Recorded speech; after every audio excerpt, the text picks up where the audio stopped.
মাজৰাতি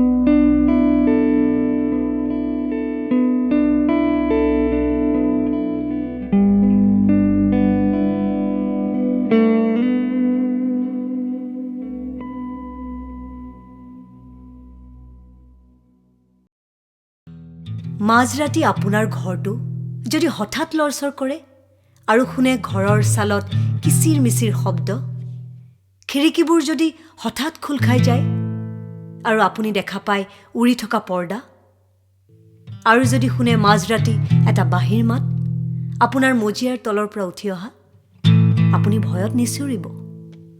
আপুনি মনত পেলাওক সেইজোপা বটগছক, যি বছৰ বছৰ ধৰি বতাহৰ সৈতে হালি জালি খেলিছিল, যিজোপা কাটি সজালে আপুনি আপোনাৰ ঘৰ।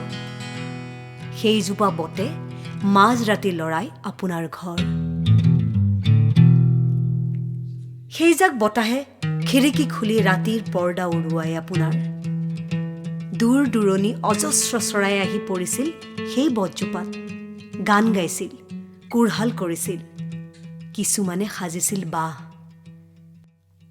আপুনি যে মাজৰাতি ঘৰৰ ছালত শুনে কিচিৰ মিচিৰ শব্দ, সেই চৰাইবোৰৰ। এতিয়াও চৰাইবোৰৰ আত্মাই বিচাৰি আহে সিহঁতৰ গান গোৱা ঠাই, সিহঁতৰ হেৰুৱা বাঁহ। এটা গৰখীয়াই সেইজোপা বটৰ তলতে বহি বাঁহী বাই বাই গৰু চৰাইছিল এদিন। আপুনি যে মাজৰাতি শুনে বাঁহীৰ মাত আপোনাৰ মজিয়াৰ তলৰ পৰা উঠি অহা, আপুনি শুনে সেই গৰখীয়াৰ বাঁহীৰ মাত। শুই শুই সেইখিনিতে সি বাঁহী বাইছিল, এতিয়া য'ত আপোনাৰ শোৱনি কোঠা।